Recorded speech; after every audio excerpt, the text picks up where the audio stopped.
विकासाच्या मुद्द्यावर पिंपरी चिंचवडकर पुन्हा एकदा उपमुख्यमंत्री अजित पवार यांच्या नेतृत्वावर विश्वास दाखवतील असा ठाम विश्वास विधानसभा उपाध्यक्ष अण्णा बनसोडे यांचा मुलगा तसेच पिंपरी चिंचवड महापालिका प्रभाग 9 मधील अजित पवारांच्या राष्ट्रवादीचे उमेदवार सिद्धार्थ बनसोडे यांनी व्यक्त केलाय। उपमुख्यमंत्री अजित पवार, अमोल कोल्हे आणि रोहित पवार यांनी दोन्ही राष्ट्रवादीचा पिंपरी चिंचवड शहरासाठी विकासाचा हमीपत्र या ठिकाणी जाहीरनामा प्रकाशित केला। या जाहीरनाम्यामध्ये पिंपरी चिंचवड शहराचा विकास व्हिजन असल्याने पिंपरी चिंचवडकर या निवडणुकीमध्ये निश्चितच उपमुख्यमंत्री अजित पवार यांच्या नेतृत्वावर विश्वास दाखवतील असा विश्वास सिद्धार्थ बनसोडे यांनी व्यक्त केलाय। आज पिंपरी चिंचवडकरांना खूप जास्त विश्वास आहे अजितदादा पवारांवर आणि येत्या 16 तारखेला तुम्हाला कळेल परत पिंपरी चिंचवडकर हे विश्वास दादांना देतील आणि दादांची सत्ता पुन्हा पिंपरी चिंचवडमध्ये आणतील। पदयात्रा होती आमच्या पॅनलचं विजय तर नक्कीच झालाय।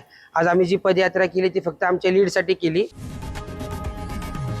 लोकशाही मराठी ऐका, पहा, जागरूक रहा।